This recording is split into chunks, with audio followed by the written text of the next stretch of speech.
এই পৃথিবীর মানুষের অর্থনৈতিক সমৃদ্ধির জন্য আল্লাহ সুবহানাহু ওয়া তাআলা অর্থনৈতিক অভিশাপ এবং অর্থনৈতিক মুক্তির জন্য যাকাতের মতো পবিত্র বিধান পৃথিবীর মানুষকে দিয়েছেন। এই অর্থনৈতিক সমৃদ্ধির যে গাইডলাইন কোরআন এবং সুন্নাহ বর্ণনা করেছে পৃথিবীর মানুষের জন্য, যদি এই কোরআন সুন্নায় বর্ণিত এই মেথোডোলজি এটা যদি কাজে লাগানো যায়, তাহলে ধনী এবং গরিবের মধ্যে সমাজে যে পাহাড় সম বৈষম্য তৈরি হয়ে আছে, সেই পাহাড় সমান এই বৈষম্য দূরীভূত হয়ে ধনী এবং গরিবের মধ্যে অর্থনৈতিক ভারসাম্য তৈরি হবে। কোন সুবহানাল্লাহ। এই জন্য দাতা এবং গ্রহীতার মধ্যে আল্লাহ সুবহানাহু ওয়া তাআলা দাতার হাতকে সর্বশ্রেষ্ঠ বলেছেন। কার হাতকে সর্বশ্রেষ্ঠ বলেছেন? নবীজি সাল্লাল্লাহু আলাইহি ওয়াসাল্লাম বলেন, আল ইয়াদুল উলিয়া খায়রুম মিন ইয়াদিস সুফলা। ওপরের হাত, দাতার হাত গ্রহীতার হাতের চাইতে উত্তম। এই জন্য যারা দান করে, যারা সাদাকা দেয়, যারা যাকাত প্রদান করে, আল্লাহ সুবহানাহু ওয়া তাআলা তাদের হাতকে উত্তম হাত বলেছেন মানুষকে উদ্বুদ্ধ করার জন্য। আর এটা কোনো কম্পা বা দান নয়, এটা কোনো অনুগ্রহ নয় গরিবের প্রতি, এটা সিম্প্যাথি নয়, গরিবের অধিকার। আল্লাহ এটাকে অধিকার বলেছেন। কি বলেছেন? সবাই একটু কথা বলেন, কি বলেছেন? আল্লাহ বলছেন সূরা জারিয়াতের 19 নম্বর আয়াতে, ওয়াফি আমওয়ালিহিম হাক্কুল লিসাইলি ওয়াল মাহরুম। আল্লাহ বলছেন প্রার্থী এবং বঞ্চিতদের অধিকার রয়েছে তোমাদের সম্পদে, মানে ধনীদের সম্পদে গরিবদের অধিকার রয়েছে। সুবহানাল্লাহ বলেন। এই জন্য অর্থনৈতিক সমৃদ্ধি যদি না আসে, তাহলে দুনিয়া এবং আখিরাতের কল্যাণ নিশ্চিত হবে না। আর মুমিন তো সেই ব্যক্তি যে দুনিয়ারও কল্যাণ চায় আর আখিরাতের কল্যাণ চায়। আর আখিরাতের কল্যাণ নেক আমলের উপরে যেমন নির্ভর করে, অর্থনৈতিক কল্যাণ, দুনিয়াবি কল্যাণ নির্ভর করে অর্থনীতির উপরে। কিসের উপরে বলুন? ইসলামী অর্থনীতির উপরে জাগতিক কল্যাণ নির্ভর করে। এই জন্য আল্লাহ সুবহানাহু ওয়া তাআলা দুনিয়ার কল্যাণ এবং আখিরাতের কল্যাণ দুটি আমাদেরকে প্রার্থনা করতে বলেছেন। আল্লাহ বলছেন, রব্বানা আতিনা ফিদ দুনিয়া হাসানা ওয়া ফিল আখিরাতি হাসানা ওয়া কিনা আযাবান নার। আল্লাহ বলছেন প্রার্থনা করো তোমাদের রবের কাছে, হে আমাদের রব, দুনিয়ার জীবনের কল্যাণ আমাদেরকে দান করুন, আখিরাতের জীবনের কল্যাণও আমাদেরকে দান করুন। এই জন্য যাকাতের মধ্যে রয়েছে সমৃদ্ধি, যাকাতের মধ্যে রয়েছে অর্থনৈতিক মুক্তি। আসুন আমরা যাকাত সম্পর্কে আজকে বিস্তারিত জানার চেষ্টা করি যে ইসলামের এই তৃতীয় গুরুত্বপূর্ণ অনুষঙ্গে আল্লাহ কি গুরুত্বপূর্ণ এবং কল্যাণকর বিধান আমাদের জন্য রেখেছেন। যাকাত শব্দের অর্থ কি আগে সেটা আমরা জানবো। যাকাত শব্দের অর্থ হচ্ছে আল বারাকা, মানে হচ্ছে বরকত। তার মানে যাকাত দিলেই আল্লাহ সম্পদের মধ্যে বরকত ঢেলে দিবেন। কোন সুবহানাল্লাহ। 2 নম্বর হচ্ছে আর নুমা। নুমা মানে হচ্ছে বৃদ্ধি, তার মানে যাকাত দিলেই সম্পদের মধ্যে প্রবৃদ্ধি ঘটবে। আর তাহারা, 3 নম্বর অর্থ হচ্ছে তহারাত, মানে হচ্ছে পবিত্রতা। তার মানে মানুষ যতক্ষণ পর্যন্ত যাকাত আদায় না করে ততক্ষণ পর্যন্ত মানুষের অর্থনৈতিক সম্পদের পবিত্রতা অর্জিত হয় না। 4 নম্বর হচ্ছে আসসালাহ, অর্থাৎ পরিশুদ্ধতা, অর্থাৎ যাকাত দিলেই সম্পদের পরিশুদ্ধতা অর্জিত হয়। এটা গেল শাব্দিক অর্থ। পারিভাষিক অর্থে যাকাত, মুহাদ্দিস ইমাম নাসিরউদ্দিন আলবানী রাহিমাহুল্লাহ তিনি যাকাতের সংজ্ঞা দিতে গিয়ে তিনি বলেছেন, যাকাতু শারআন হিস্সাতুন মুকদ্দারাতুম মিন মালিন মাখসুস। যাকাত কাকে বলা হয়? যাকাত ভালো করে খেয়াল করুন, মুকদ্দারাতুম মিন মালিন মাখসুসিন ফি ওয়াক্তিন মাখসুসিন ইউসাররাফু ফি জিহাতিন মাখসুসা। এখানে যাকাতের পারিভাষিক সংজ্ঞায় কয়েকটি শর্ত বলা হয়েছে। 1 নম্বরে বলা হচ্ছে হিস্সাতুম মুকদ্দারাতুম মিন মাল, নির্দিষ্ট পরিমাণ মাল হলে যাকাত ফরজ হবে, আর সেটা হলো নিসাব পরিমাণ মাল। কি পরিমাণ মাল বলুন তো সবাই, বলেন কি পরিমাণ? নিসাব পরিমাণ মাল হলে যাকাত ফরজ হবে। আর মাখসুসুম ফি ওয়াক্তিন, এখানে নির্দিষ্ট সময়সীমা অতিক্রান্ত হওয়ার পরে যাকাত প্রদান করতে হবে। ইউসাররাফু ফি জিহাতিন মাখসুস, নির্দিষ্ট খাতে সম্পদটাকে ব্যয় করতে হবে। তাহলে নির্দিষ্ট পরিমাণ সম্পদ নির্দিষ্ট সময় অতিক্রান্ত হওয়ার পরে এবং নির্দিষ্ট খাতে ব্যয় করতে হবে, এটাকে বলা হয়েছে যাকাত। এটাকে কি বলা হয়? যাকাত। ইসলামী বিশ্বকোষ খণ্ড 21 পৃষ্ঠা নম্বর 475 বলা হয়েছে, ধন সম্পদের যে নির্ধারিত অংশ শরীয়তের বিধান মোতাবেক আল্লাহর পথে ব্যয় করা হয় সেটাকে বলা হয় যাকাত। আবার খেয়াল করুন, ধনসম্পদের যে নির্ধারিত অংশ শরীয়তের বিধান মোতাবেক আল্লাহর পথে ব্যয় করা মানুষের উপরে ফরজ করা হয়েছে সেটাকে বলা হয় যাকাত।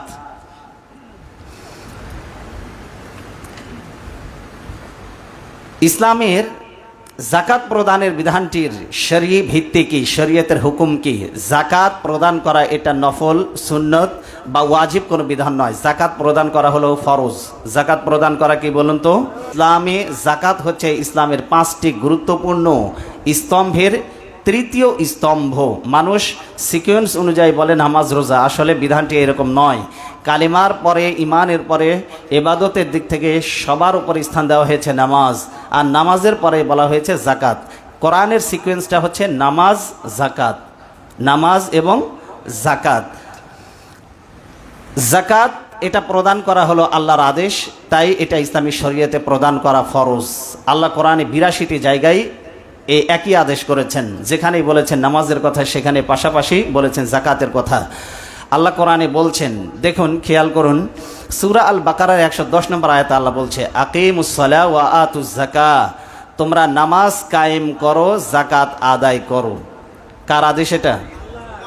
এখন আল্লাহ যদি কোনো ব্যাপারে আদেশ করেন তাহলে সেটা কি সুন্নত না নফল? ফরজ। এটা আল্লাহর আদেশ মানে হলো ফরজ। এই জন্য ফরজ রূপী দায়িত্ব হিসাবে এটাকে আদায় করে দিতে হবে। হাদিসের দলিল শুনুন, কোরআনের আরও একটি দলিল আপনারা যাকাতের প্রসঙ্গে শুনুন।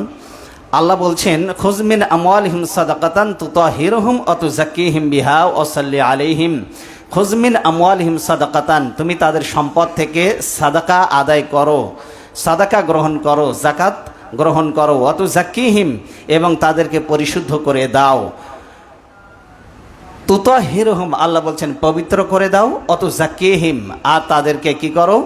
আল্লাহ বলছে পরিশুদ্ধ করো। তাহলে দুইটা অর্থ এখানে করা হয়েছে। আল্লাহ বলছেন যে যাকাত গ্রহণের মধ্য দিয়ে তাদেরকে পবিত্র করো, তাদেরকে পরিশুদ্ধ করো। তার মানে যাকাত না দিলে পবিত্র হয় না, সম্পদ পরিশুদ্ধ হয় না। কথা কি বুঝতে পেরেছেন? কথা কি বোঝা যায় আমার? আল্লাহ বলছে ওয়াসাল্লি আলাইহিম, যাকাত গ্রহণ করার পর তুমি তাদের জন্য দোয়া করো। আর ইন্না সলাতাকা সাকানুল লাহুম, আর যাকাত প্রদান করাটা আল্লাহ বলছে এটা তাদের জন্য প্রশান্তির কারণ হবে। তুমি তাদের জন্য যে দোয়াটা করবে এই দোয়াটাও তাদের জন্য প্রশান্তির কারণ হবে। কোন সুবহানাল্লাহ। আল্লাহু সামিউন আলিম, আল্লাহ সর্বশ্রোতা সর্বজ্ঞানী। এটা বলা হয়েছে সূরা তাওবার 103 নম্বর আয়াতে।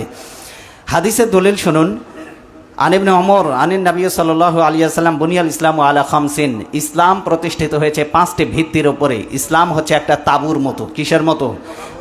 যেই তাঁবুর নিচে রয়েছে 5টা খুঁটি। আল্লাহ রসুল বলছেন আলা আই ওয়াহাদাল্লাহু, প্রথম নম্বর হচ্ছে এক আল্লাহর ঘোষণা দেওয়া, একত্ববাদের ঘোষণা দেওয়া। ওয়া ইকামিস সালাহ, 2 নম্বর হচ্ছে নামাজ প্রতিষ্ঠা করা। ওয়া ইতাই যাকাত, 3 নম্বর হচ্ছে যাকাত আদায় করা। আর 4 নম্বর হচ্ছে সিয়ামে রমাদান, রমজান মাসে রোজা পালন করা। ওয়াল হজ, আর 5 নম্বর খুঁটির নাম হচ্ছে হজ। কয়টা খুঁটি পেলাম আমরা? যেই খুঁটির ওপরে ইসলাম দাঁড়িয়ে আছে। সুবহানাল্লাহ বলেন। এটা বলা হয়েছে সহিহ আল মুসলিমের 19 নম্বর হাদিস, সহিহ আল বুখারীর 8 এবং সুনানে তিরমিজি 2609 নম্বর হাদিস এটি। দেখুন, মুআজ ইবনে জাবাল রাদিয়াল্লাহু তাআলা আনহুকে একবার রাসূল সাল্লাল্লাহু আলাইহি ওয়াসাল্লাম ইয়ামেনের গভর্নর করে তিনি পাঠালেন। কিসের গভর্নর? সবাই বলেন, কোথাকার গভর্নর? ইয়ামেনের গভর্নর করে পাঠানোর সময় নবীজি সাল্লাল্লাহু আলাইহি ওয়াসাল্লাম মুআজ ইবনে জাবালকে লক্ষ্য করে তিনি বললেন, হে মুআজ ইবনে জাবাল, তুমি নতুন একটি জায়গায় যাচ্ছ, নতুন একটি এলাকা, নতুন একটা দেশের গভর্নর করে আমি তোমাকে পাঠাচ্ছি। যাওয়ার পরে তুমি কি কি কর্মসূচি সেখানে পালন করবে? নবীজি সাল্লাল্লাহু আলাইহি ওয়াসাল্লাম মুআজ ইবনে জাবালকে যখন তিনি এই কথাগুলি বললেন তখন তিনি বললেন, উদউহুম ইলা শাহাদাতি আল্লাহ ইলাহা ইল্লাল্লাহ, প্রথমে ওখানে গিয়েই তুমি আল্লাহর একত্ববাদের দিকে মানুষদেরকে দাওয়াত দিবে। তাহলে প্রথম দাওয়াতটা কিসের হবে বলুন তো? একত্ববাদের দাওয়াত। লা ইলাহা ইল্লাল্লাহ, আল্লাহ ছাড়া কোনো ইলাহ নাই, এই দাওয়াতটা সবার আগে দিবা। ওয়া আন্নী রাসূলুল্লাহ, আর বলবা এক আল্লাহর ঘোষণা দেওয়ার পরে আমি মুহাম্মদ সাল্লাল্লাহু আলাইহি ওয়াসাল্লাম আল্লাহর পক্ষ থেকে প্রেরিত রসুল, এই সাক্ষীটা তারা যেন দেয়। ফাইন হুম আতাউলি যালিক, যদি তারা এই কথাটা মেনে নেয়, আল্লাহ এবং রসুলকে যদি মেনে নেয়, ফাআলিম হুম আন্নাল্লাহ কাদ ইফতারাদা আলাইহিম খামসা সালাওয়াতিন ফি কুল্লি ইয়াউমিন ওয়া লাইলাতিন। মুআজ ইবনে জাবালকে নবী সাল্লাল্লাহু আলাইহি ওয়াসাল্লাম বললেন, যদি একত্ববাদের ঘোষণা দিয়ে দেয় তাহলে তাদেরকে বলো তারা যেন দিনে এবং রাতে 5 ওয়াক্ত নামাজ আদায় করে। কয় ওয়াক্ত নামাজ? 5 ওয়াক্ত। কারণ ফাআলিম হুম, জেনে রেখো, তাদেরকে জানিয়ে দাও, আন্নাল্লাহ কাদ ফারাদা আলাইহিম, আল্লাহ তাদের উপরে এই 5 ওয়াক্ত নামাজ পড়াটা ফরজ করে দিয়েছেন। কি করেছেন? ফরজ। ফাইন হুম আতাউলি যালিক, যদি তারা এই 5 ওয়াক্ত নামাজ মেনে নেয়, ফাআলিমহুম আন্নাল্লাহ কাদ ইফতারাদা আলাইহিম সাদাকাতান ফি আমওয়ালিহিম, তাহলে তাদেরকে জানিয়ে দিও আল্লাহ তাদের উপরে যাকাত ফরজ করে দিয়েছেন সম্পদশালী লোকদের সম্পদের মধ্যে। তুখাযু মিন আগনিয়াইহিম ওয়া তুরাদ্দু আলা ফুকারাইহিম, সম্পদের যাকাত কি? ধনীদের কাছ থেকে নাও, গরিবদেরকে বিতরণ করো। সুবহানাল্লাহ বলেন। যাকাতটা ধনীদের কাছ থেকে নিবে, দেবে কাদেরকে? গরিবদেরকে দিবে। এটা হলো যাকাত। নবীজি সাল্লাল্লাহু আলাইহি ওয়াসাল্লাম বলে দিলেন। সহিহ আল বুখারীর 1395 নম্বর হাদিস এটি। তাহলে আমরা কোরআনের আয়াত এবং হাদিসের দলিল অনুযায়ী যাকাতের বিধানটা হচ্ছে ফরজ, এটি আমরা পেলাম, এটি সাব্যস্ত হয়ে গেল। এবং ইজমা দ্বারাও এই উম্মতের যত আলেম ওলামা আছে, যত ফুকাহা আছে, মুহাদ্দিসিন আছে, মুফাসসিরিন আছে, সবাই একমত, কেউ আজ পর্যন্ত দ্বিমত করেনি যাকাত হচ্ছে ফরজ। যাকাত এর বিধানটা ফরজ, এটা সর্বসম্মতিক্রমে ওলামায়ে কেরামের সিদ্ধান্ত। আল্লাহর এই ফরজ বিধান অবশ্যই বিত্তশালীদেরকে পালন করতেই হবে। এরপরে আসুন আমরা দেখব যে এই যাকাতের যে বিধান আল্লাহ দিয়েছেন, এই সুন্দর বিধান, এটাকে শুধু মুহাম্মদ সাল্লাল্লাহু আলাইহি ওয়াসাল্লামের শরীয়তের মধ্যে আল্লাহ দিয়েছেন, নাকি অন্যান্য নবীদের শরীয়তের মধ্যেও এই যাকাতের বিধান ছিল? দেখুন, এই যাকাতের বিধান নতুন কোনো বিধান নয়, পূর্বে আগত সমস্ত নবীদের শরীয়তের মধ্যে যাকাতটা ফরজ ছিল। সুবহানাল্লাহ বলেন। এত গুরুত্বপূর্ণ এই বিধানটা, উম্মতে মুহাম্মাদির আগেও এই যাকাতের বিধানটা কি ছিল? ফরজ ছিল। আমরা একটি একটি করে কোরআন থেকে দলিল নেব। হযরতে ইব্রাহিম আলাইহিস সালামের সন্তানদের যাকাত প্রদানের নির্দেশ করে আল্লাহ সুবহানাহু ওয়া তাআলা কোরআনে আয়াত উল্লেখ করছেন। ইব্রাহিম আলাইহিস সালাম তার সন্তানদেরকে যাকাতের নির্দেশ দিয়েছিলেন। কিসের নির্দেশ দিয়েছিলেন? কে নির্দেশ দিয়েছিলেন? ইব্রাহিম আলাইহিস সালাম তার সন্তান ইসহাক, ইয়াকুব, তাদেরকে যাকাতের নির্দেশ দিয়েছিলেন। কোরআনে কারিমে সূরা আল আম্বিয়ার ৭৩ নম্বর আয়াতে আল্লাহ বলছে, ওয়াজআলনাহুম আইম্মা, আমি তাদেরকে নবী বানিয়ে, নবীদেরকে নেতা বানিয়েছি। সুবহানাল্লাহ বলেন। নবীরা কি বলেন তো? আইম্মা। ইমামুনের বহুবচন হলো আইম্মা। আল্লাহ বলছে আমি নবীদেরকে নেতা বানিয়েছি। তাহলে নবীরা নেতা। নবীরা কি নেতা? বনি ইসরাইলে নেতৃত্ব দিতেন নবীরা। কোন ফাসেক ফুজ্জার, কোন পাপীদেরকে নেতা বানানো হতো না। ওয়া আওহাইনা ইলাইহিম ফি'লাল খায়রাত, আর ওই নেতাদেরকে আমি আদেশ করেছিলাম, ওই নবীদেরকে আদেশ করেছিলাম যারা ছিল নেতা। ওয়া আওহাইনা ইলাইহিম, আমি ওহী করেছিলাম তাদের প্রতি, ফি'লাল খায়রাত, সমাজে জনকল্যাণমূলক কাজ করো। তাহলে নেতা হলে কি কাজ করতে হবে? কথা বলেন না কেন? জনকল্যাণমূলক যে কাজ করবে সেই হবে নেতা। ওয়া ইকামিস সালাহ, আর নামাজ কায়েম করো। তাহলে নেতার দায়িত্ব কি? নামাজ কায়েম করো। ২ নম্বরে আল্লাহ বলছেন ওয়া ইতাইজ যাকাত, নামাজ কায়েম হয়ে গেলে যাকাত আদায় করো। এটা নেতাদের প্রতি আদেশ ছিল, যারা সমাজপতি ছিল তাদের প্রতি আল্লাহর আদেশ। ও কানু লানা আবিদিন, আর তারা সবাই ছিল আমার অনুগত, বাধ্যগত, আমার ইবাদতকারী বান্দা। সুবহানাল্লাহ বলেন। যারা নেতৃত্ব দিত তারা ছিল নবীরা, আর তারা সবাই ছিল আল্লাহর অনুগত, আল্লাহর বাধ্যগত। নেতারা ছিল আল্লাহর ইবাদতকারী বান্দা। এটা গেল ইব্রাহিম আলাইহিস সালাম তার সন্তানদেরকে যাকাতের আদেশ দিতেন সেই আয়াত। এবার দেখুন, ইসমাইল আলাইহিস সালামের পরিবারের ওপরে যাকাত আদায় করা আল্লাহ ফরজ করে দিয়েছিলেন। কোন নবী? ইসমাইল আলাইহিস সালাম। তার ব্যাপারে কোরআন বলছে ওয়া কানা ইয়ামুরু আহলাহু বিসসালাতি ওয়াজ যাকাত। আল্লাহ বলছে ইসমাইল আলাইহিস সালাম তার পরিবারকে আদেশ করেছিল। কি আদেশ করেছিল? ইয়ামুরু আহলাহু বিসসালাত, তার পরিবারকে আদেশ করেছিল তোমরা নামাজ কায়েম করো, নামাজ পড়ো, মানুষদেরকে নামাজি বানাও। ওয়াজ যাকাত, যাকাত প্রদান করো, এই মর্মে তার পরিবারকে আদেশ দিয়েছিল। কোন নবী? ইসমাইল আলাইহিস সালাম। ওয়া কানা ইনদা রাব্বিহি মারদিয়া, সে ছিল তার রবের সন্তুষ্ট প্রাপ্ত বান্দা। সুবহানাল্লাহ বলেন। তার রবের কি বান্দা ছিল? সন্তুষ্ট প্রাপ্ত বান্দা, সন্তোষ প্রাপ্ত বান্দা। আল্লাহ তার উপরে সন্তুষ্ট ছিলেন। কোন নবীর উপরে? আল্লাহ নিজে ঘোষণা দিয়েছেন যে আল্লাহ তার উপরে সন্তুষ্ট হয়েছিলেন। কিসের কারণে? নামাজ পড়ার কারণে আর জাকাত প্রদানের কারণে। তাহলে নামাজ যে ব্যক্তি পড়বে আর জাকাত দিবে, আল্লাহ তার উপরে সন্তুষ্ট হয়ে যাবে। সুবহানাল্লাহ বলেন। সূরা মারিয়ামের 55 নম্বর আয়াতে আল্লাহ বলে দিলেন। এবার দেখুন, মুসা আলাইহিস সালাম উলুল আজম পয়গম্বর, যতগুলো পাওয়ারফুল নবী ছিল তাদের মধ্যে অন্যতম একজন নবী, কোরআনে যার নাম সবচাইতে বেশি বর্ণিত হয়েছে, সেই নবী যিনি আল্লাহর সাথে সরাসরি কথা বলেছেন, সেই নবী হযরত মুসা আলাইহিস সালাম, তার শরীয়তের মধ্যেও যাকাত এটা ফরজ ছিল। সুবহানাল্লাহ বলেন। আল্লাহ কোরআনে কারিমে মুসা আলাইহিস সালামের কওমের প্রতি যাকাত প্রদানের নোটিশ প্রদান করে তিনি বলেন, ওয়ালাকাদ আখাযাল্লাহু মিসাকা বনি ইসরাঈল, আমি বনি ইসরাঈলদের কাছ থেকে ওয়াদা নিয়েছিলাম। কি নিয়েছিলাম? সবাই বলেন। কি মর্মে ওয়াদা নিয়েছিলাম? ওয়াবাসনা মিনহুম ইসনাই আশারা নাকিবা, আল্লাহ বলছে আমি 12 জন গোত্রপতি, গোত্রপ্রধান, আমি 12 জন নেতা আমি নির্বাচন করেছিলাম, পাঠিয়েছিলাম। বনি ইসরাঈলের গোত্র ছিল 12টা আর নেতাও ছিল 12টা। আল্লাহ তাদেরকে নেতা বানিয়েছিলেন, নেতা মনোনয়ন দিয়েছিলেন। আল্লাহ বলছে ওয়াকাল আল্লাহু ইন্নী মাআকুম, নেতাদের কাছ থেকে আমি এই মর্মে ওয়াদা নিয়েছিলাম, বনি ইসরাঈলদের কাছ থেকে এই মর্মে আমি ওয়াদা নিয়েছিলাম। কি ওয়াদা? আল্লাহর ওয়াদাগুলি শুনুন, যেগুলো বনি ইসরাঈলের কাছ থেকে তিনি নিয়েছিলেন। লাইন আকামতুমুস সালাহ, আল্লাহ বনি ইসরাঈলদের কাছ থেকে ওয়াদা নিয়েছিলেন, 1 নম্বরে তোমরা নামাজ কায়েম করবা। 1 নম্বর ওয়াদা কি? নামাজ কায়েম করবা। ওয়া আতাইতুমুজ যাকাত, আর তোমাদের যাদের উপরে যাকাত ফরজ তোমরা যাকাত আদায় করবা। সুবহানাল্লাহ। 1 নম্বরেই নামাজ, 2 নম্বরে বললেন যাকাত আদায় করবা। ওয়া আমানতুম বিরুসুলি, আর আমার রসুলের প্রতি ঈমান আনবা। বনি ইসরাঈলদের প্রতি নির্দেশ, আমার যেই নবী আসবে সেই নবীর প্রতি কি করবা? তোমরা বিশ্বাস স্থাপন করবা। ওয়া আযযারতুমুহু, তাকে তোমরা সাহায্য সহযোগিতা করবা। ওয়া আকরাতুমুল্লাহ কারদান হাসানা, আর আল্লাহকে উত্তমভাবে তোমরা ঋণ দিবা, মানে আল্লাহর রাস্তায় দান করবা। আল্লাহকে ঋণ দেওয়া মানে কি? আল্লাহর রাস্তায় দান করবা। লাউকাফিরান্না আনকুম সাইয়্যাতিকুম, এই কাজ যদি করো তোমাদের জীবনের গুনাহ খাতা সব মাফ। সুবহানাল্লাহ। আল্লাহ ওয়াদা দিলেন তোমরা এই কাজগুলি করবা, তোমাদের জীবনের সব গুনাহ আমি অবশ্যই অবশ্যই মাফ করে দেব। ওয়ালা উদখিলান্নাকুম জান্নাতিন তাজরি মিন তাহতিহাল আনহার, শুধু গুনাহ মাফ করব তা নয়, আল্লাহ বলছে অবশ্যই অবশ্যই তোমাদেরকে আমি জান্নাতে প্রবেশ করাবো, যার নিচ থেকে ঝর্ণা প্রবাহিত থাকবে। সুবহানাল্লাহ। তাহলে নামাজ আদায় করলে, যাকাত প্রদান করলে, আল্লাহর রাস্তায় দান করলে, আর নবীদেরকে দ্বীনের কাজে সাহায্য সহযোগিতা করলে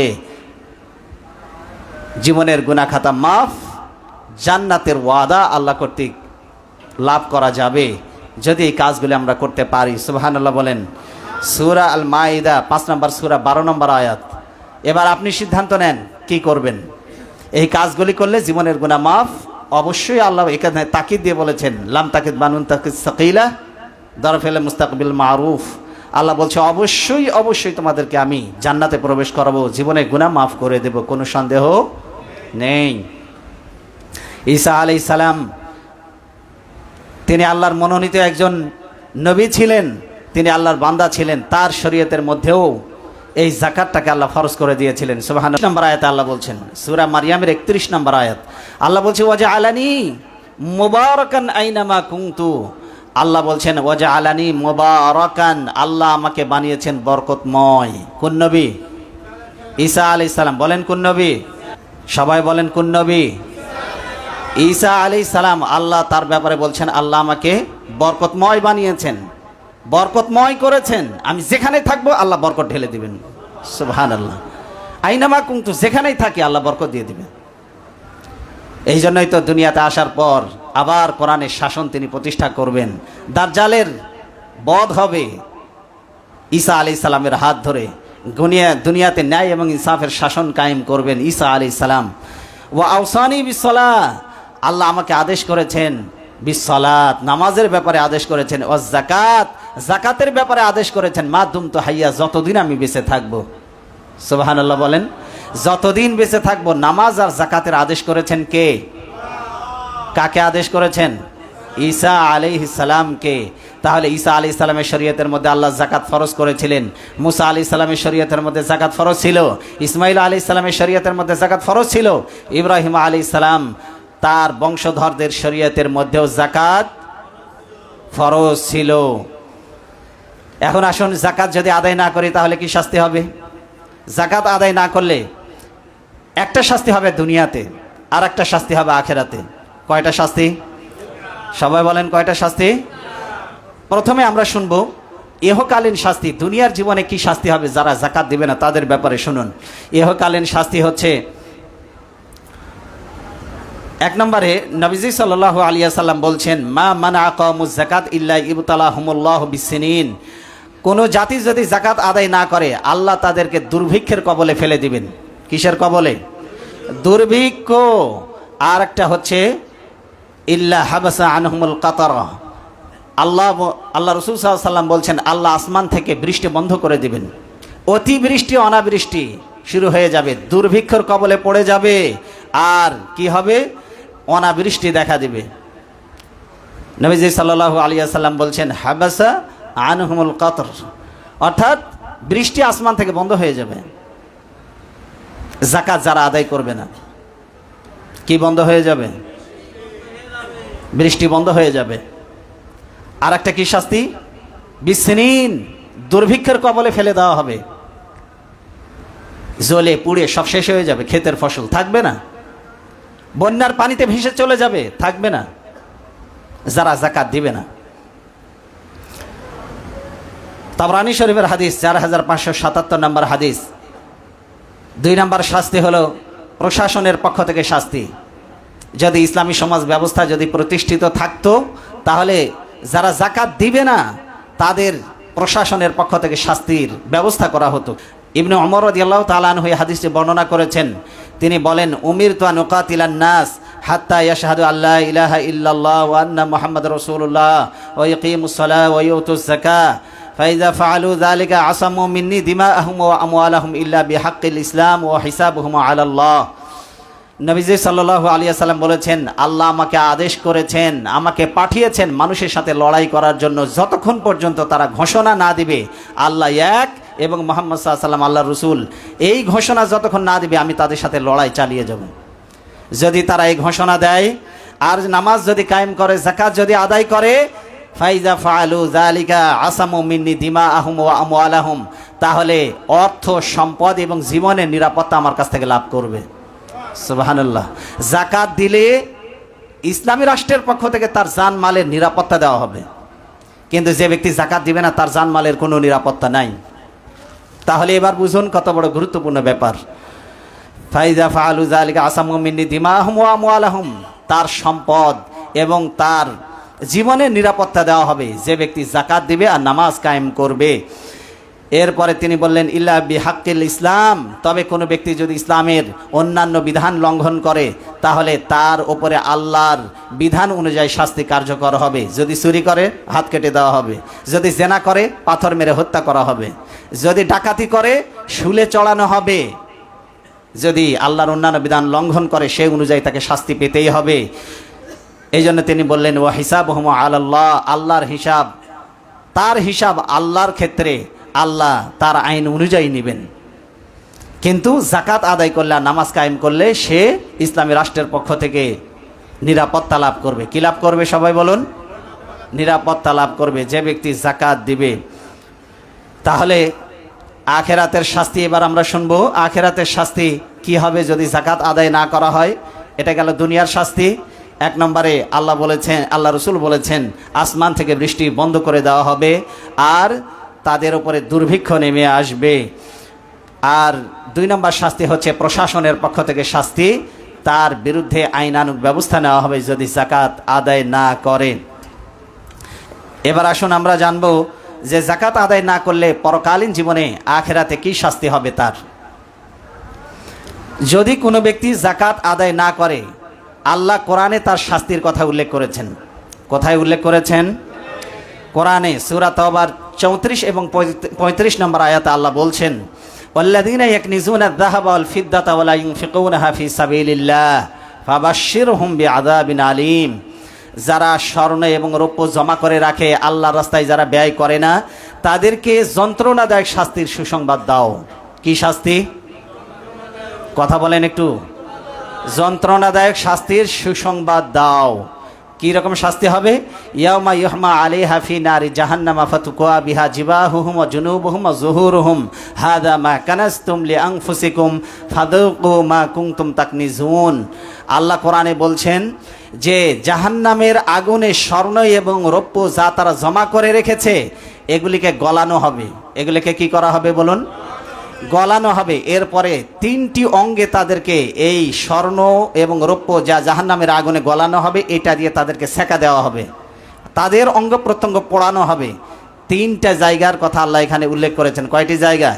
1 নম্বরে বলেছেন কপাল, 2 নম্বরে বলেছেন পার্শ্বদেশ পাঁজর, আর 3 নম্বরে বলেছেন পিঠ। 3 নম্বরে কি বলেছেন? পিঠ। এই 3টা অঙ্গের কথা আল্লাহ বলেছেন। ফাইনালি এই 3টা অঙ্গ বলতে পুরো দেহকেই বোঝানো হয়েছে। পুরো দেহকেই আগুন দিয়ে জ্বালানো হবে, পোড়ানো হবে। আর এই 3টা অঙ্গ বলার বিশেষ কারণ হলো গরিব মানুষ জাকাত চাইতে গেলে, জাকাত নিতে আসলে সে ভুরুকঞ্চিত করে, তাই এই ভুরুটাকে আল্লাহ জাহান্নামের আগুনে সেঁক দিবেন। 2 নম্বরে পাশ কাটিয়ে চলে যায়, এই জন্য যে পাঁজর দেখায় গরিব মানুষকে, এই পাঁজরটা জাহান্নামের আগুনে ঝলসে দেওয়া হবে। আর 3 নম্বরে বিরক্ত হয়ে সে যখন চলে যায় তখন গরিব মানুষকে সে পিঠ দেখায়, যার কারণে এই পিঠটাকে জাহান্নামের আগুনে ঝলসানো হবে। কয়টা অঙ্গ? 3টা অঙ্গের কথা আল্লাহ কোরআনে উল্লেখ করেছেন। জাহান্নামের আগুনে এদের স্বর্ণ এবং রৌপ্য দুটি বস্তুকে গলায়ে আল্লাহ তাদেরকে সেকা দিবেন। এটা বলা হয়েছে সহিহ আল বুখারী 1404 নম্বর হাদিস।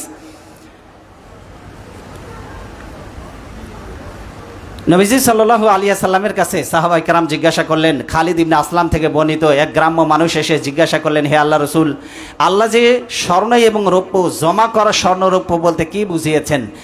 নবীজি সাল্লাল্লাহু আলাইহি সাল্লাম বললেন, জমা করা স্বর্ণ রৌপ্য বলতে বোঝানো হয়েছে যে স্বর্ণ রৌপ্যের যাকাত প্রদান করা হয় না। যে স্বর্ণ রৌপ্যের কি করা হয় না? বলেন, কথা বলেন একটু। যাকাত প্রদান করা হয় না। সঞ্চিত স্বর্ণরৌপ্য বলতে, পঞ্জীভূত স্বর্ণরৌপ্য বলতে সেটাকেই বোঝানো হয়েছে। যাকাত আদায় না করলে সহিহ আল বুখারীতে কঠিন একটি শাস্তির কথা বর্ণিত হয়েছে। সহিহ আল বুখারীতে যে হাদিসটি বর্ণিত হয়েছে শুনুন। সহিহ আল বুখারীর 1321 নম্বর হাদিস। আবি হুরায়রা রাদিয়াল্লাহু তাআলা আন قال قال رسول الله صلى الله عليه وسلم من آتاه الله مالا ফালাম ইউআদ্দি যাকাতা মালিহি। আল্লাহ যাকে দুনিয়াতে অর্থ সম্পদ দিয়েছেন কিন্তু এই অর্থ সম্পদের যাকাত আদায় করে না, মুসিলা লাহু মালহু ইয়াউমাল কিয়ামাতি শুজাআন আকরাআ লাহু যাবিবাতান। নবীজি সাল্লাল্লাহু আলাইহি সাল্লাম বলছেন, তার এই সম্পদকে কিয়ামতের দিন আল্লাহ সুবহানাহু ওয়া তাআলা কালো টাক পড়া বিষধর সাপের আকৃতি দিবেন। কিসের আকৃতি? আর ভাই একটু কথা বলেন না কেন? কালো টাক পড়া সাপের আকৃতি দেওয়া হবে। যে ব্যক্তি যাকাত প্রদান করবে না তার সম্পদকে কালো টাক পড়া বিষধর সাপ বানিয়ে দেওয়া হবে। টাক পড়া কেন? অতিরিক্ত বিষের কারণে তার মাথায় চুল থাকবে না, ওই সাপের মাথায় চুল থাকবে না। নবীজি সাল্লাল্লাহু আলাইহি ওয়াসাল্লাম বলছেন, ইতাওয়াক্কাহু ইয়াউমাল কিয়ামাতি সুম্মা ইয়াখুযু বিলাহজামাইহি।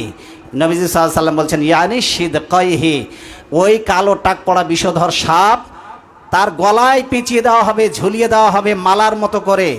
আর এই সাপ তার চুয়ালের 2 দিকে, তার মাথার 2 দিকে দংশন করতে থাকবে।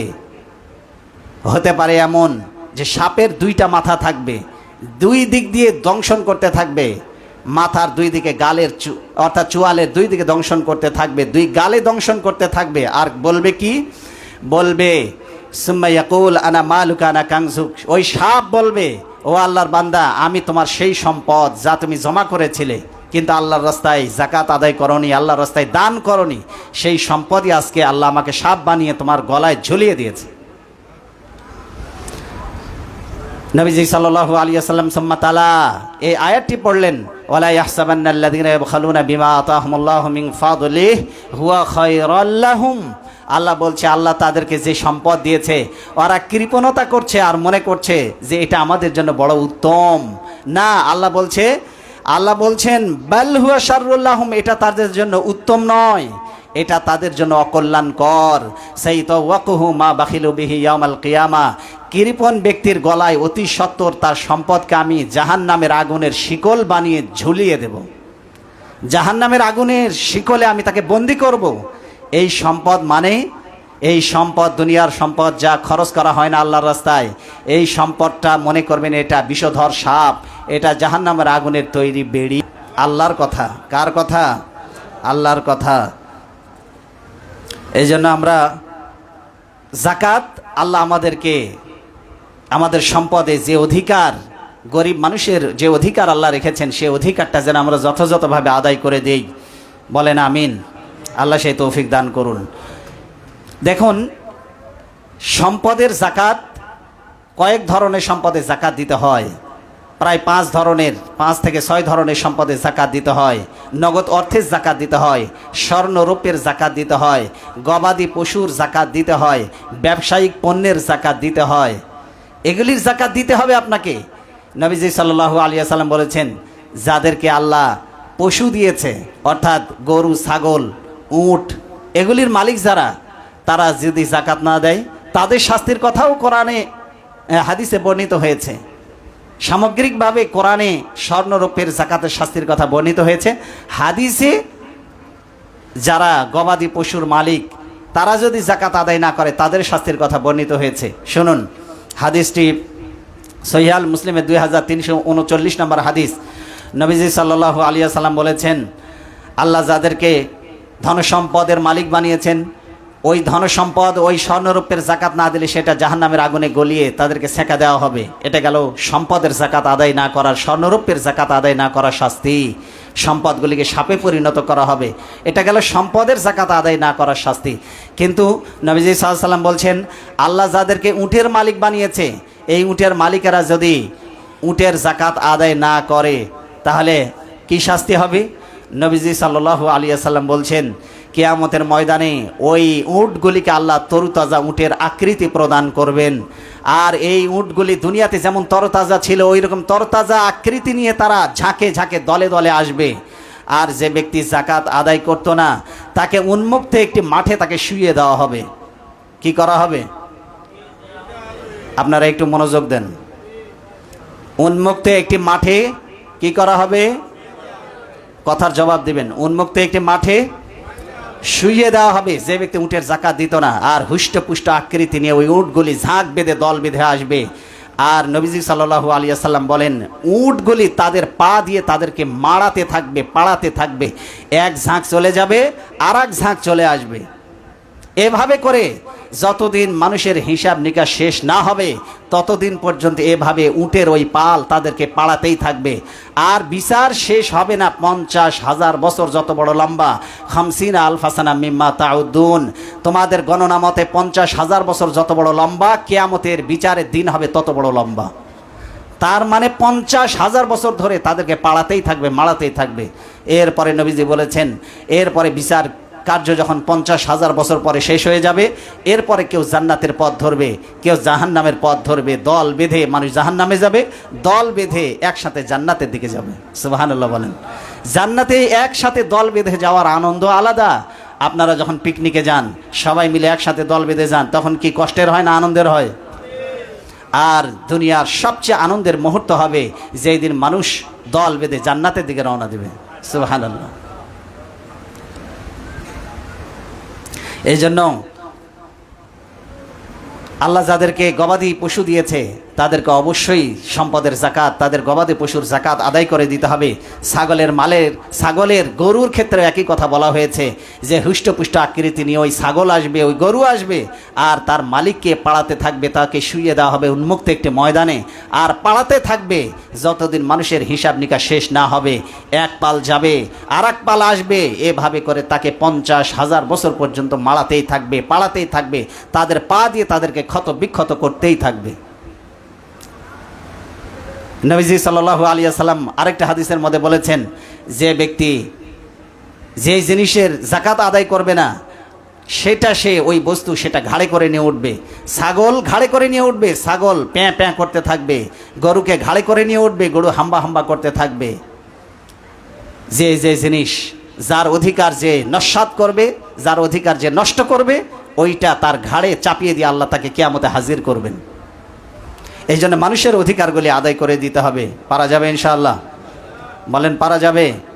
জাহান্নামে যাওয়ার অনেকগুলি কারণ, তার মধ্যে একটা কারণ হলো গরিব মানুষকে তার প্রাপ্য অধিকার বুঝিয়ে না দেওয়া। জাহান্নামে যখন মানুষ যাবে, জাহান্নামের গেটের কাছে তাদেরকে প্রশ্ন করা হবে, মা সালাকাকুম ফি সাকার, জাহান্নামের আগুনে কোন জিনিস তোমাদেরকে প্রবেশ করালো, কেন জাহান্নামের আগুনে যাচ্ছ? তখন তারা বলবে, ক্বালু লাম নাকু মিনাল মুসাল্লিন। এক নম্বরে বলবে, দুনিয়াতে ভাই আমরা নামাজ পড়তাম না। এক নম্বরে কি সবাই বলতে হবে? সবাই বললেন না আপনারা, সবাইকে বলতে হবে। এক নম্বরে জাহান্নামে যাওয়ার কারণ কি? জাহান্নামীরা নিজেই বলবে, আমরা আজকে জাহান্নামে যাচ্ছি, ভালো করে শুনে নাও আমরা কি কারণে জাহান্নামে যাচ্ছি। এক নম্বর, লাম নাকু মিনাল মুসাল্লিন, দুনিয়াতে নামাজ পড়তাম না। যেই ভাইয়েরা নামাজ পড়েন না, জাহান্নামের ঘোষণা দিয়ে দেওয়া হয়েছে। নামাজ না পড়ে আপনি কোনোভাবেই ভাবতে পারেন না যে আপনি আল্লাহর জান্নাতে প্রবেশ করবেন। নো, আপনি প্রবেশ করতে পারবেন না, কারণ আল্লাহ নিজেই কোরআনে জানিয়ে দিয়েছে বেনামাজিদের জন্য আল্লাহর জান্নাত নয়। দুই নম্বরে তারা বলবে, আলাম নাকু নুতঈমুল মিসকিন, মিসকিনদেরকে খেতে দেইনি। তার মানে মিসকিনদের যে অধিকার ছিল, সেই মিসকিন গরিবদের অধিকার আমি মেরে দিয়েছি। এটা বলা হয়েছে সূরা আল মুদ্দাসিরের 42 থেকে 44 নম্বর আয়াত। যাকাত আদায় না করলে জানমালের নিরাপত্তা থাকে না। কিসের নিরাপত্তা থাকে না? নবীজি সাল্লাল্লাহু আলাইহি ওয়াসাল্লামের ইন্তেকালের পর খলিফা হলেন হযরত আবু বকর সিদ্দিক রাদিয়াল্লাহু তাআলা আনহু। তিনি যখন খেলাফতের দায়িত্ব নিলেন, কিছু মানুষ যাকাত দিতে অস্বীকার করলো। কি দিতে অস্বীকার করলো? যাকাত দিতে অস্বীকার করলো। কিছু মানুষ ভণ্ড নবুয়তের দাবি করলো, আর কিছু মানুষ ইসলাম থেকে খারিজ হয়ে মুরতাদ হয়ে গেল। তার মধ্যে একটা গ্রুপ সরাসরি যাকাত দিতে অস্বীকার করলো। তারা বলল যে আমরা কোনো রকমের যাকাত দিব না। হযরত ওমর রাদিয়াল্লাহু তাআলা আনহু এসে হযরত আবু বকর রাদিয়াল্লাহু তাআলা আনহুর কাছে বললেন, হে আবু বকর সিদ্দিক, কিছু মানুষ যাকাত দিতে অস্বীকার করেছে, আপনি তাদের ব্যাপারে কি ব্যবস্থা নেবেন? আপনি তাদের ব্যাপারে কি সিদ্ধান্ত নেবেন?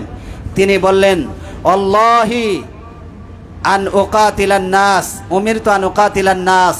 তিনি বললেন, আমি নবীজির কাছে, আমি তো নিজেই শুনেছি নবীজি সাল্লাল্লাহু আলাইহি ওয়াসাল্লাম বলেছিলেন, আল্লাহ আমাকে পাঠিয়েছেন আমি মানুষের সাথে লড়াই করব ততক্ষণ পর্যন্ত যতক্ষণ তারা এক আল্লাহর ঘোষণা না দিবে, নামাজ আদায় না করবে, আর যাকাত আদায় না করবে। নবীজির ওই সিদ্ধান্ত মোতাবেক আল্লাহি লা উকাতিলান্না মান ফাররাকা বাইনা সালাতি ওয়া যাকাত, আল্লাহর কসম করে বলছে আমি ওদের সাথে লড়াই করব যারা নামাজ এবং যাকাতের মধ্যে পার্থক্য করবে। নামাজ আর যাকাতের মধ্যে পার্থক্য করার কোনো সুযোগ নেই। অনেক নামাজি আছে, নামাজ পড়ে 5 ওয়াক্ত, আওয়াবিন পড়ে, তারপরে আপনার সালাতুদ দুহা পড়ে, তারপরে আপনার তাহাজ্জুদ পড়ে, কিন্তু যাকাত আদায়ের বেলা নেই, যাকাত আদায়ে ফাঁকি দেয়। হযরত আবু বকর সিদ্দিক রাদিয়াল্লাহু তাআলা আনহু বলেছেন, আমি যুদ্ধ ঘোষণা করব যারা নামাজ এবং যাকাতের মধ্যে পার্থক্য করবে। নামাজ এবং যাকাত আলাদা কোনো বিষয় নয়। নামাজ যেমন ফরজ, যাকাত আদায় করা ঠিক তেমনই ফরজ। নবীজি সাল্লাল্লাহু আলাইহি ওয়াসাল্লামের এই সাহাবী তিনি বললেন, নবীর যুগে যারা ছাগলের বাচ্চা যাকাত দিত, ওই ছাগলের বাচ্চা ওইটাও কেউ যদি যাকাত দিতে যদি অস্বীকার করে, আমি আবু বকর তাদের বিরুদ্ধে যুদ্ধের ঘোষণা দেব, আমি লড়াই করব, জিহাদ করব তাদের বিরুদ্ধে।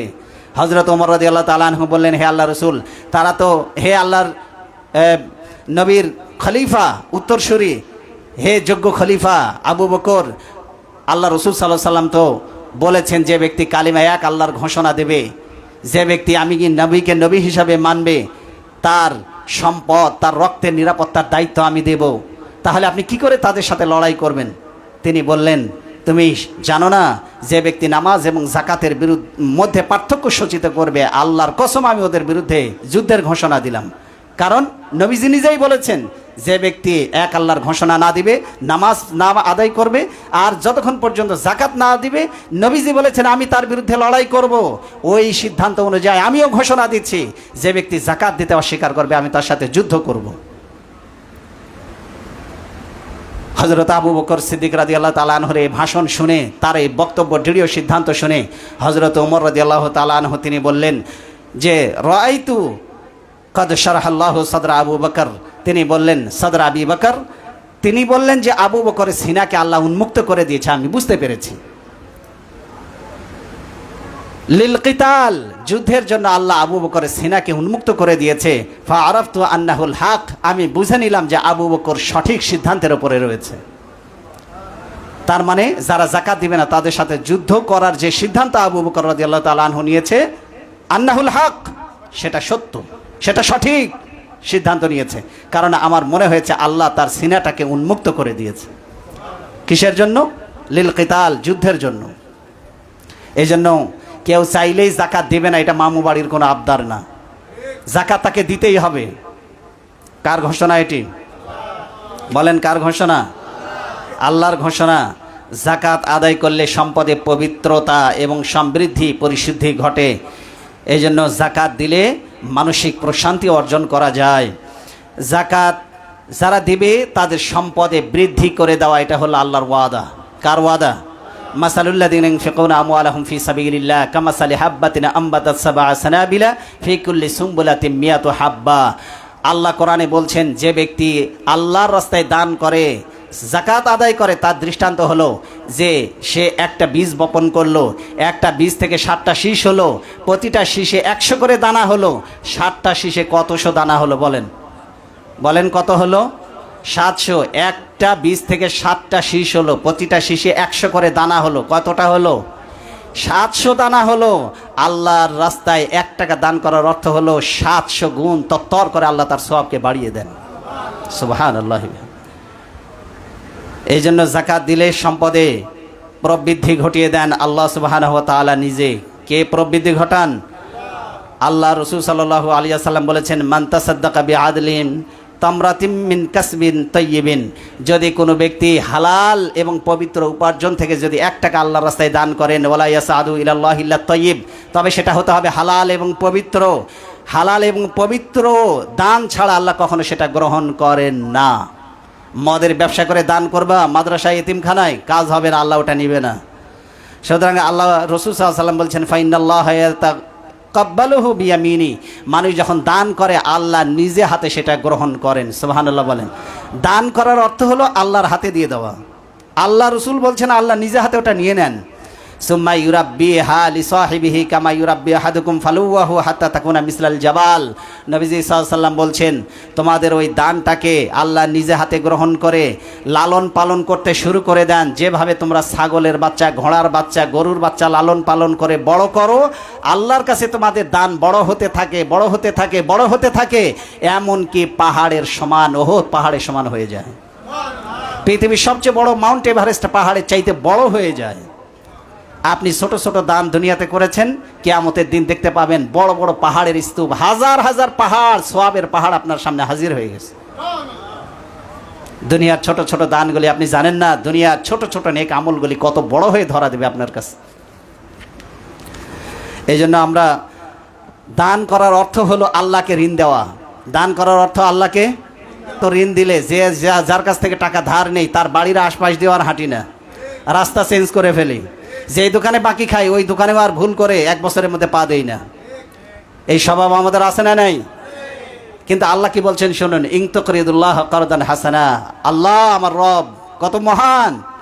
ইন তুকরিদুল্লাহ কারদান হাসানা, তোমরা যদি আল্লাহকে উত্তমভাবে যদি ঋণ দাও, ইদাআফুহু লাকুম, আল্লাহ বলছেন তোমাদের যা দান করেছো তার দ্বিগুণ। পরের আয়াতে আবার কি বলছে শুনুন, দান করবা, যা দান করবা দ্বিগুণ পাবা। পরের আয়াতে আল্লাহ বলছে ফাইদাইফুহু লাহু আদআফান কাসীরা, সেটা কত গুণ বাড়াই এটা আমি আল্লাহ জানি, পৃথিবীর কেউ জানে না। কিন্তু অন্য আল্লাহ আয়াতে আল্লাহ বলে আসছে 700 গুণ বাড়ান। আবার এই আয়াতে বলছে আরে 700 কেন, তোমার খলুসিয়াত যদি ভালো থাকে এই 700কে 7,000, 7 লাখ, 7 কোটিতেও আমি পরিণত করে দিতে পারি। সুবহানাল্লাহ, সুবহানাল্লাহ। আদআফান কাসীরা, বহুগুণে আমি বাড়িয়ে দেব।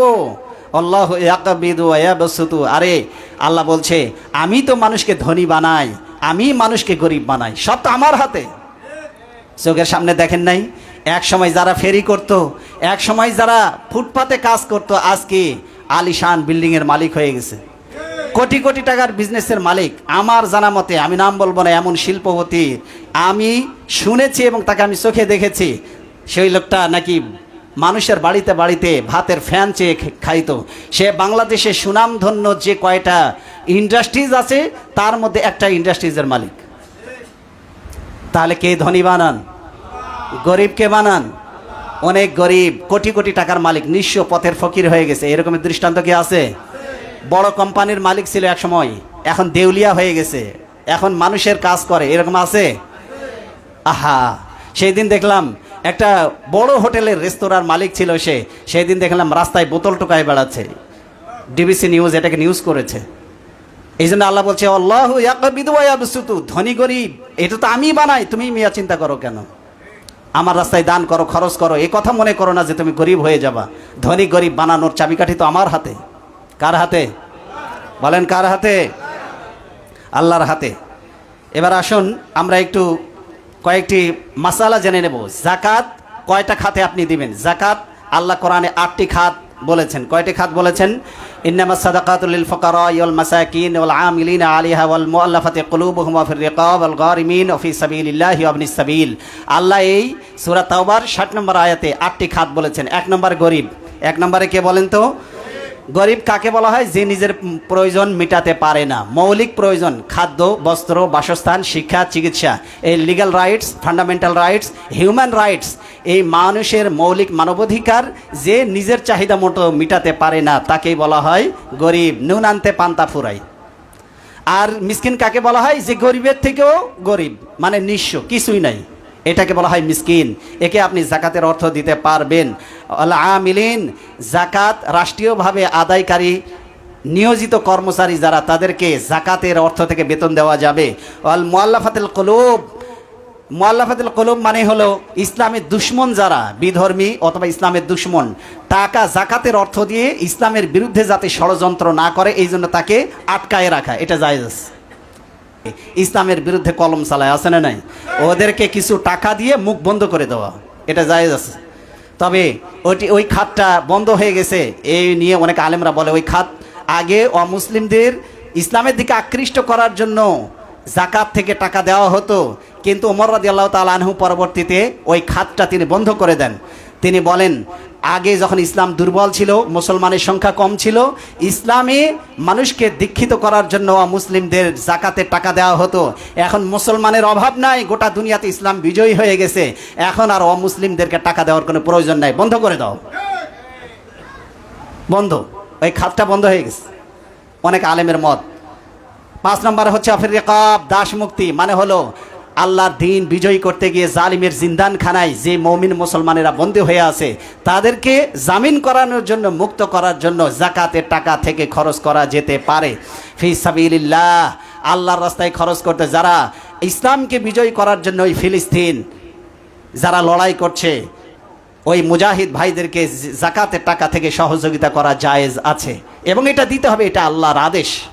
আর একটা হচ্ছে ইবনুস সাবিল, বাড়িতে ধনী কিন্তু সফরে যে ব্যক্তি সর্বশান্ত হয়ে গেছে, নিঃস্ব হয়ে গেছে, গরিব হয়ে গেছে, লুটপাট হয়ে গেছে, ছিনতাই চাঁদাবাজদের কবলে সব হারায় গেছে, খোয়াই গেছে, বাড়িতে আসবে কি করে? বাড়িতে আসার টাকা নাই, তো ওই ব্যক্তিকে আপনি টাকা দিয়ে বাড়িতে আসার জন্য সাহায্য সহযোগিতা করতে পারবেন। কথা কি বুঝে আসছে? এখন বাবা ছেলেকে জাকাত দিতে পারবে কিনা, ছেলে বাবাকে জাকাত দিতে পারবে কিনা? না, বাবা ছেলেকে জাকাত দিতে পারবে না, ছেলে বাবাকে দিতে পারবে না, বাবাও ছেলেকে দিতে পারবে না। কথা কি বুঝে আসছে? আসল ফারা মনে রাখবেন, আপনি যাদের থেকে এসেছেন, মানে আপনার দাদা, পরদাদা, বাপ, এদেরকে দিতে পারবেন না। আবার আপনার থেকে যারা দুনিয়াতে জন্মগ্রহণ করেছে তাদেরকেও দিতে পারবেন না। আপনার ছেলে, আপনার নাতি, আপনার পোতা, এদেরকেও দিতে পারবেন না। আসল ফারা আপনি যাদের থেকে এসেছেন, আপনার থেকে যারা দুনিয়াতে এসেছে এদেরকে জাকাতের টাকা দেওয়া যাবে না। এখন ভাই বোন, চাচা চাচি অথবা ফুফা ফুফি, এরা যদি নিকট আত্মীয় যদি গরিব হয় তাদেরকে দেওয়া যাবে কিনা? হ্যাঁ, এটা হলো সবচেয়ে উত্তম খাত। আপনার আত্মীয় স্বজন, পাড়া প্রতিবেশী, নিকট আত্মীয়, আপনার ভাই যদি গরিব হয়, আপনি ধনী, তাহলে আপনার ভাইকে আগে দিবেন। এটা 2টা লাভ। কয়টা লাভ? একটা হলো দান সাদাকার সওয়াব পাবেন, আর একটা হলো আত্মীয়তার সম্পর্ক রক্ষা করার সওয়াব পাবেন। এই জন্য নিকট আত্মীয়দের মধ্যে যদি গরিব থাকে জাকাতের টাকা আগে দিবেন তাদেরকে। কথা কি মনে থাকবে? এটা বলা হয়েছে সুনানি তিরমিজি 653, সুনানি নাসাইর 2581 নম্বর হাদিস, সুনানি ইবনে মাজার 1844 নম্বর হাদিস। এখন আসুন, স্বামী স্ত্রীকে মানে আপনার জাকাতের টাকা দিতে পারবে কিনা, স্ত্রী স্বামীকে জাকাতের টাকা দিতে পারবে কিনা। দেখুন, স্বামী স্ত্রীকে জাকাতের টাকা দিতে পারবে না, কারণ স্বামীর দায়িত্ব স্ত্রীর ভরণ পোষণ দেওয়া। এখন আপনি যদি জাকাতের টাকা দেন তাহলে তো নিজেরা উপকৃত হওয়া হয়ে গেল। এখন স্ত্রী আবার স্বামীকে দিতে পারবে কিনা এ ব্যাপারে একটা মত রয়েছে। আব্দুল্লাহ ইবনে মাসউদ, যদি স্বামী বেচারা খুব গরিব হয়, স্ত্রী যদি খুব ধনী হয়, তাহলে স্বামী বেচারাকে জাকাতের টাকা দিতে পারবে। আব্দুল্লাহ ইবনে মাসউদ রাদিয়াল্লাহু তাআলা আনহু, তিনি খুব গরিব মানুষ। তার স্ত্রী গিয়ে বলতেছে, হে আল্লাহ রসুল সাল্লাল্লাহু আলাইহি ওয়াসাল্লাম, তিনি বললেন যে আমি জাকাতের টাকা দিতে চাই, জাকাত আমি প্রদান করতে চাই। আব্দুল্লাহ ইবনে মাসউদ তিনি বললেন যে তুমি জাকাতের টাকা বাইরে দিবা, ওই স্ত্রীকে বলতেছে, কিন্তু আমি আর আমার সন্তানরাই জাকাতের টাকা খাওয়ার সবচেয়ে বেশি হকদার। তো আল্লাহ নবীর কাছে ফতোয়া জিজ্ঞাসা করতে গেল, হে আল্লাহ নবী, আমার স্বামী বলতেছে যে সে আর তার বাচ্চারা নাকি জাকাত খাওয়ার সবচেয়ে বেশি হকদার, আমি কি জাকাতের টাকা দিতে পারবো? তো নবীজি সাল্লাল্লাহু আলাইহি ওয়াসাল্লাম বললেন, হ্যাঁ, তুমি তোমার স্বামীকে জাকাতের টাকা দিয়ে দাও। কারণ স্বামীর ভরণ পোষণের দায়িত্ব কিন্তু স্ত্রীর না, এই জন্য স্ত্রী স্বামীকে দিতে পারবে, কিন্তু স্বামী স্ত্রীকে দিতে পারবে না। কিন্তু স্ত্রী স্বামীকে দিতে পারবে যদি স্ত্রী ধনী হয়। এরপরে জাকাত দেওয়ার ক্ষেত্রে কিছু সীমাবদ্ধতা রয়েছে। সৈয়দ বংশের কাউকে জাকাত দেওয়া যাবে না, নবীর বংশের কাউকে জাকাত দেওয়া যাবে না, কারণ এটা হলো মানুষের সম্পদের ময়লা। আর নবীজি সাল্লাল্লাহু আলাইহি ওয়াসাল্লাম বললেন, আনা লা তাহিল্লু লানা সাদাকা, আল্লাহ আমাদের জন্য সাদাকাকে হালাল করেননি, আল্লাহ আমাদের জন্য সাদাকাকে নিষিদ্ধ করে দিয়েছেন। কে বলছেন এটা? নবীজি সাল্লাল্লাহু আলাইহি ওয়াসাল্লাম। নবী বংশের কাউকে জাকাত দেওয়া যাবে না। হযরতে হাসান রাদিয়াল্লাহু তাআলা আনহু, তিনি একবার জাকাতের একটা স্তূপ থেকে তিনি খুরমা কিছু মুখে দিয়েছেন। নবীজি সাল্লাল্লাহু আলাইহি ওয়াসাল্লাম বললেন, কিক বের করে ফেলে দাও, ওয়াক ফেলে দাও। তুমি কি জানো না, আমা তারিফু আনা লা নাকুলু সাদাকা, তুমি কি জানো না যে আমরা সাদাকার মাল খাই না, জাকাতের মাল খাই না? তুমি কি জানো না? কারণ নবীর বংশ হলো সর্বোৎকৃষ্ট বংশ, সর্বশ্রেষ্ঠ বংশ। এই জন্য নবীর বংশের কারোর জন্য সাদাকা জাকাতের মাল খাওয়া বৈধ নয়। কি নয়? বৈধ নয়। নবীজি সাল্লাল্লাহু আলাইহি ওয়াসাল্লাম বলেছেন, ইন্না সাদাকাতা লা তামবাগি লিআলি মুহাম্মদ ওয়া ইন্নামা হিয়া আওসাখুন নাস, নবী পরিবারের জন্য কারোর জন্য সাদাকার মাল খাওয়া উচিত নয়, কারণ এটা হলো মানুষের ময়লা, মানুষের সম্পদের ময়লা এটা। যাকাত আল্লাহ বলছে, আল্লাযীনা মাক্কান্নাহুম ফিল আরদ আকামুস সালাহ ওয়া আতাউজ যাকাত ওয়া আমারু বিল মারুফ ওয়া নাহাউ আনিল মুনকার, যাদেরকে এই জমিনে আমি ক্ষমতা দেই তারা 4 দফা কাজ করবে। 1 নম্বরে ক্ষমতায় গিয়ে নামাজ কায়েম করবে, নামাজের বিল পাশ করবে সংসদে। 2 নম্বরে জাকাতের বিল পাশ করবে। 3 নম্বরে সৎ কাজে আদেশ দেবে। 4 নম্বরে অসৎ কাজে নিষেধ করবে, সৎ কাজে আদেশ দেবে। শাড়ি লুঙ্গির এই তামাশা বন্ধ করতে হবে। শাড়ি লুঙ্গির নামে এক শ্রেণীর কাপড় ব্যবসায়ীরা সারা বছর বিক্রি হয় না, রিজেক্ট মাল, একদম নরমাল সুতা দিয়ে বানানো, কাঁচা রং দিয়ে আপনার রং করা, এই রকমের কাপড় চোপড় নিয়ে এসে লিখে রাখে জাকাতের শাড়ি লুঙ্গি বিক্রি করা হয়। আল্লাহর ফরজ বিধানকে নিয়ে তুচ্ছ তাচ্ছিল্য করার কোনো অধিকার তোমার নেই। জাকাত মানে খয়রাত না, জাকাত মানে অনুকম্পা না, দয়া না, এটা গরিবের অধিকার। ওয়াফি আমওয়ালিহিম হাক্কুল লিসাইলি ওয়াল মাহরুম, গরিব বঞ্চিত প্রার্থী যারা আছে তাদের অধিকার তাদেরকে বুঝিয়ে দাও, স্বাবলম্বী করে দাও। জাকাতের অর্থ হলো আজকে এই বছর যাদেরকে জাকাত দিবেন, পরের বছর আস্তে আস্তে ওই লোকটা স্বাবলম্বী হয়ে দাঁড়িয়ে যাবে, আর কোনোদিন মানুষের কাছে হাত পাতবে না। কিন্তু আমরা যে পদ্ধতিতে 5 টাকা 10 টাকা করে শাড়ি লুঙ্গি আর 5 টাকা 10 টাকা করে টাকা দেই, কিয়ামত পর্যন্ত এইভাবে জাকাত দিলে কোনোদিন দারিদ্র মুক্ত সমাজ বিনির্মাণ হবে না। যে গরিব ও গরিবই থেকে যাবে, আর যে ধনী সে ধনীই থেকে যাবে। ধনী গরিবের পাহাড় সমান যে প্রাচীর ব্যবধান, এই সমাজ থেকে কোনোদিন দূর হবে না। এই জন্য আসুন, জাকাত ইসলাম যে পদ্ধতিতে দিতে বলেছে, শাড়ি লুঙ্গি নয়, শাড়ি লুঙ্গি দেওয়ার নামে, তামাশা করার নামে গরিবদেরকে এক জায়গায় ডেকে নিয়ে এরপরে গরিবদেরকে পিষিয়ে মারা হয়। এই শাড়ি লুঙ্গি নিতে যে পাড়া খাই মারা যায়, হয় না? কে বলেছে তোমাকে শাড়ি লুঙ্গি দিতে? জাকাত গরিবকে স্বাবলম্বী করার জন্যই আল্লাহ বিধান ফরজ করেছে। এমনভাবে তাকে কিছু দিয়ে দাও, বা কোনো যন্ত্রাংশ কিনে দাও, কোনো মেশিনপত্র কিনে দাও, ফটোস্ট্যাট মেশিন কিনে দাও, একটা হালের গরু কিনে দাও, পরবর্তী বছর যেন সে আর মানুষের কাছে হাত না পাতে। ঠিক কিনা? এটাই হলো জাকাতের উদ্দেশ্য। আল্লাহ যেন আমাদের সবাইকে কল্যাণকর ইসলামী অর্থনীতি এই বাংলাদেশে যেন কায়েম করে দেন, আর যেন ধনী গরিবের যে অর্থনৈতিক পাহাড় সমান যে বৈষম্য রয়েছে, দারিদ্র্য মুক্ত একটি সমাজ যেন বিনির্মাণের তৌফিক আল্লাহ আমাদেরকে দেন। বলেন আমিন। হাযা মা ইনদি ওয়াল ইলমু ইনদাল্লাহ আলাইহি তাওয়াক্কালতু ওয়া ইলাইহি উনীব।